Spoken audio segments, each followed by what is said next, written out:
Hi y'all, welcome back to Laughing Willow Farms. The garden season is upon us this year, and this is my 5th season to garden.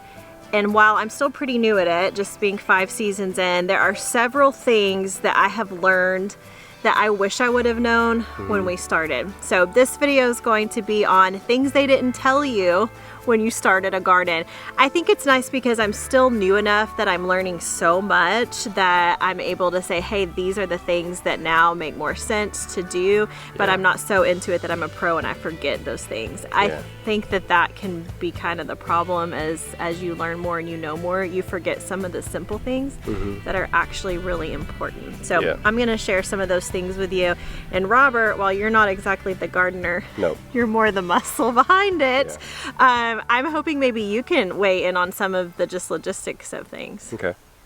So the first tip I would suggest is growing what you eat. I'm over here by my asparagus. This is a perennial bed that I have right here, which if you're brand new to gardening, you don't even know what perennial means.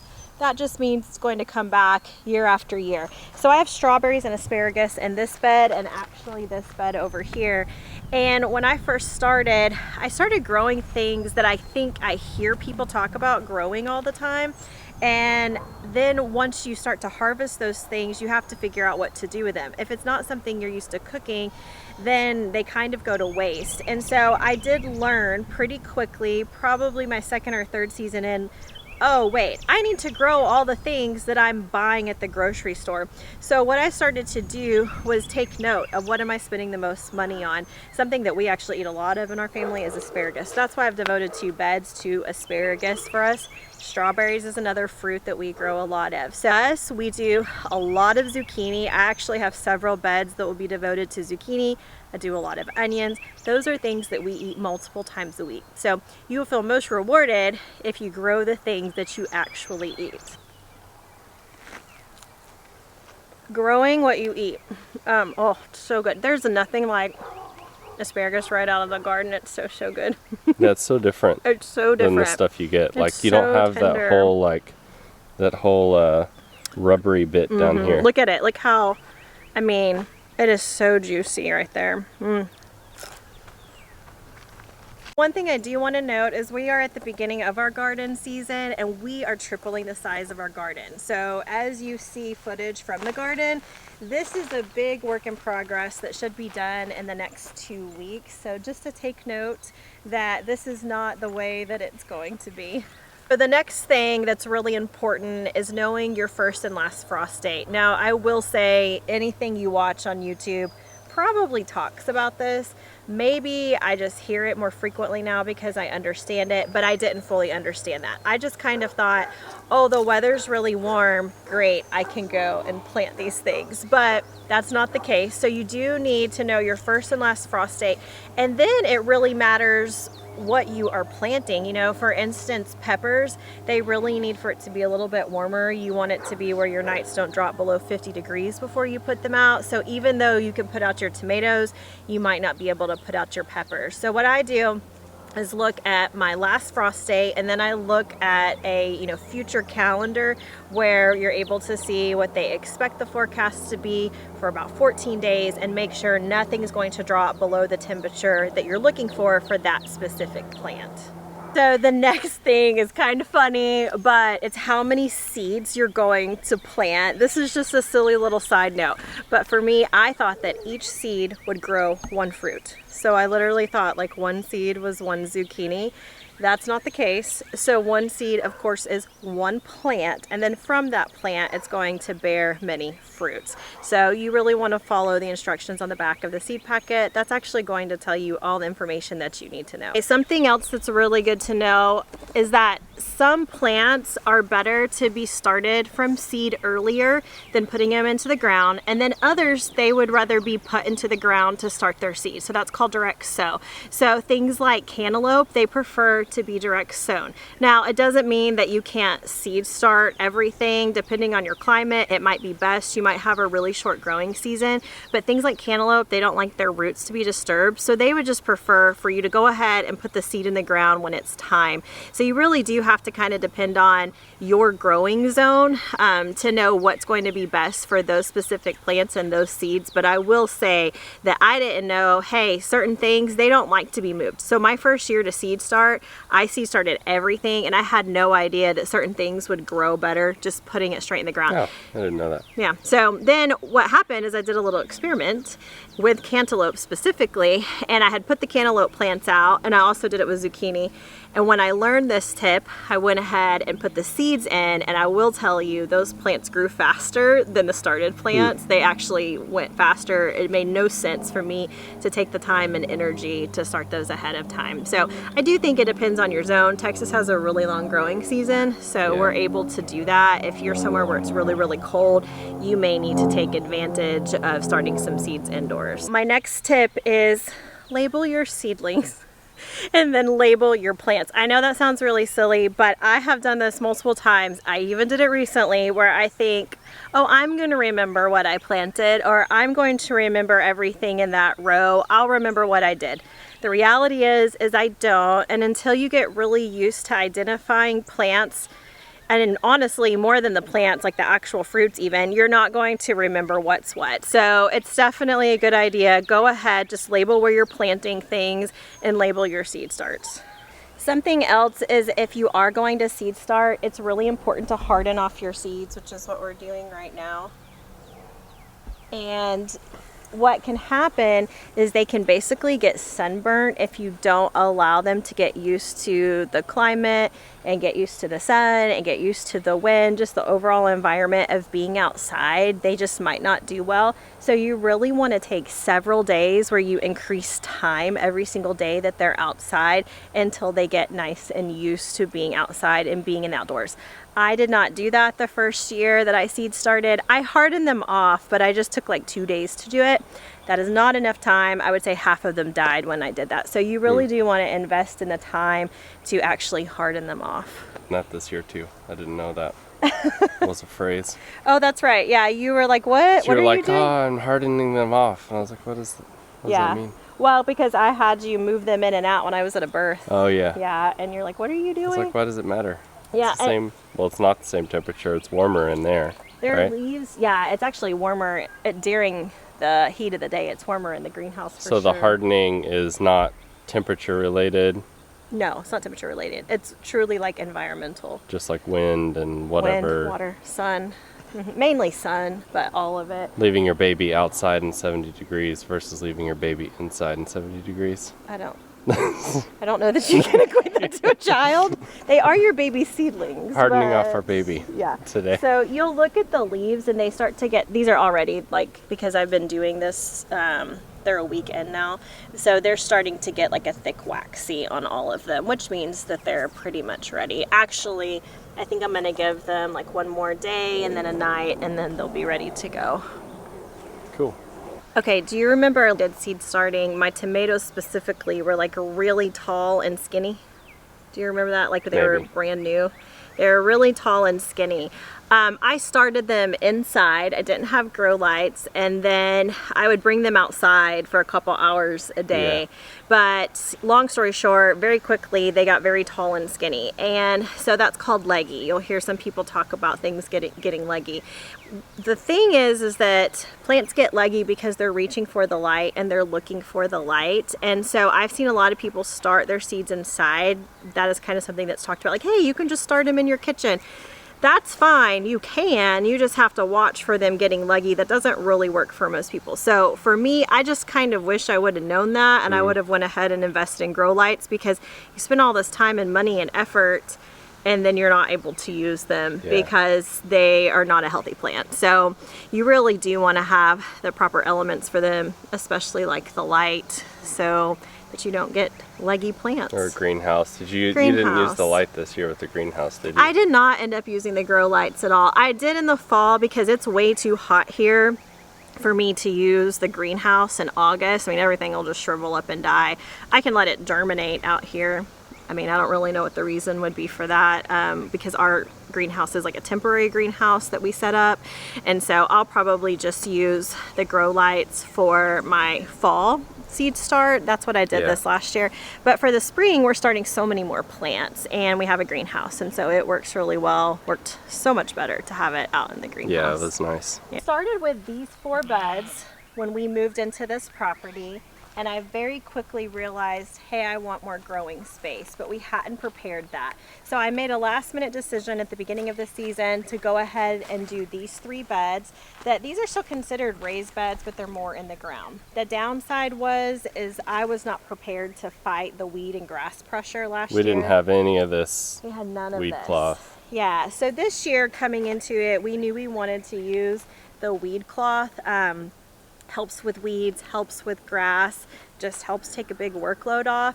And so as we've expanded the garden, obviously you can see all of this back part is brand new compared to the 4 boxes I showed initially.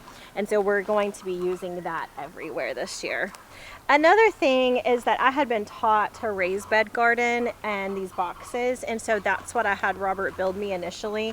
But again, I realized pretty quickly some pros and cons to that, and I decided, hey, I actually want to do both. So we have intentions of adding a few more raised beds in here to go along with the rows that we have. And so we'll have a couple different ways. I also have some container gardening over here. I like the versatility of the container gardening because I can move things around. I can change my mind. I feel like a little bit easier with the plants, things like blueberries. There's a lot of berries, elderberries and things in those. Something I really wish I would have known, because it would have saved me so much money, is if you are gardening in containers or raised beds, you actually don't have to fill the entire thing with soil. I did that. I filled everything with soil, and it's so expensive. So this year, as I added some more containers, what I actually did was I put mulch and sticks and leaves to about right here. And then on top of that, I put my soil and some compost and any amendments. Over time, that will all break down. Most plants, the roots aren't even going that deep anyways, and you don't need to fill everything up with that soil. It'll save you so much money on expense. In terms of expense, another money-saving thing that we found is a resource called Chip Drop. And so for free, wood chippers in the area are looking to drop chips off, and they will come drop chips off at your house. So we got all of our wood chips this year for free. We tipped them a little bit, but it was all for free, and they did all the work for us. Firewood, we got free firewood with it too. That was amazing. So we got enough chips for all these beds, that whole area. We still have a bunch right here, and then we got a whole cord's worth of firewood. So much wood, which we'll have to season for a little, and that's perfect because we'll have it for next winter. Something else, this was such a sad fail for me. My second year that I grew a garden, I did it all by myself. My first year, my mother-in-law came over and helped me, and to be honest, I didn't pay as much attention as I should have.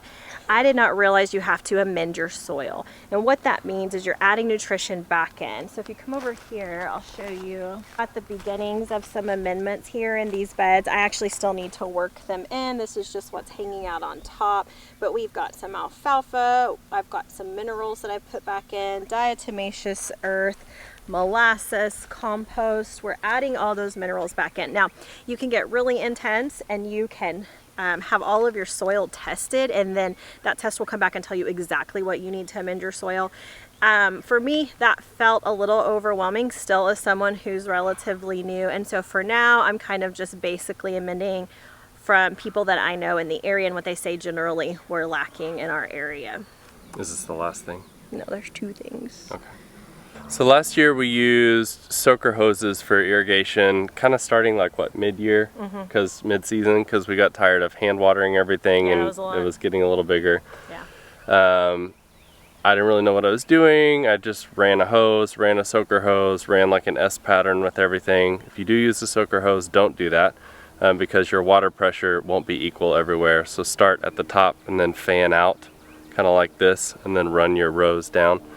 But I would recommend drip tape over soaker hose. You'll lose less water, and it'll last longer. Soaker hose. And it waters more evenly. Breaks down really quick. That too. Yeah, it gets really stiff. I mean, when we went to throw it away this year already, it was like so broken down and really stiff. That's like you're going to replace it every season type thing. Really, we did that on a, hey, we really need a better system, and so I sent you to Home Depot. And then we'll Depot. figure out something better next year. Yeah, and you grabbed it, but it was a total waste of money, really. I mean, it did its job for the season, and it did save us a lot of time. And then I'm sure there are applications, I know there are applications where it's useful. But drip tape we just didn't find it good for this. So. Yeah, drip tape it is this year, and that's what we're actually about to run. The thing I found really interesting is your garden soil year 1 is never the same as it is in year 2, year 3, year 4. And so year 1, your plants are likely not going to be that awesome. Year 2, they'll get a little bit better. We've already seen that here. And then it really starts to mature year 3 and 4, and that's when you really start getting productive soil. So if you just started gardening, or if this is your first year and you're like, why aren't things growing? I did all the things right. I watched all the videos.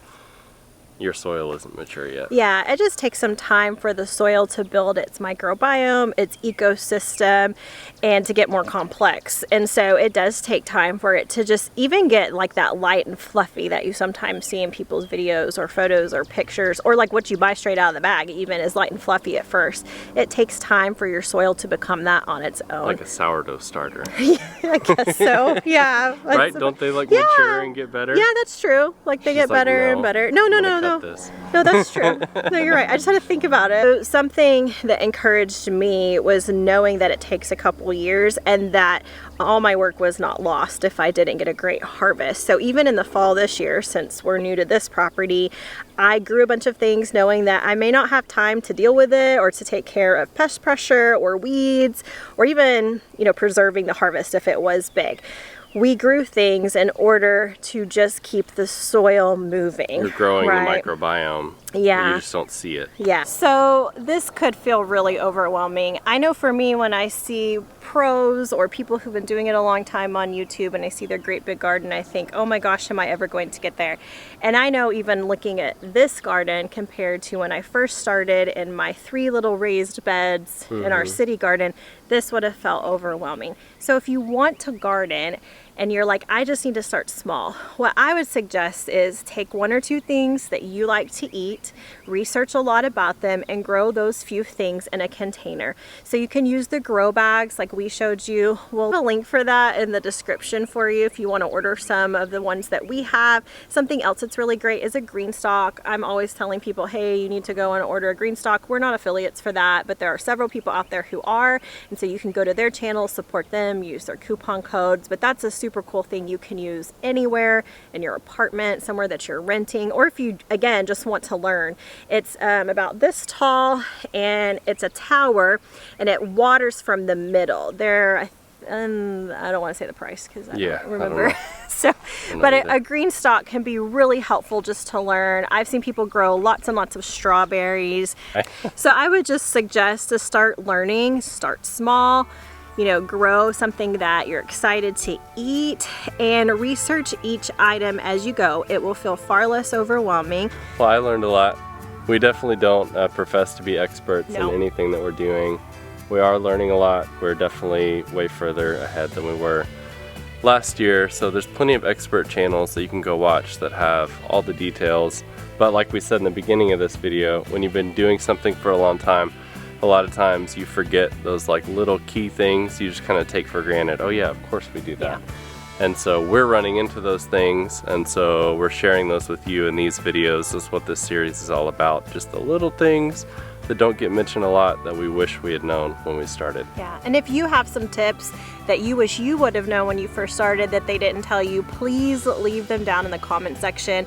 I would love to hear what those are so that I don't make the mistake. I'm sure others would enjoy those comments as well. So until our next video, thank you for joining us. See ya.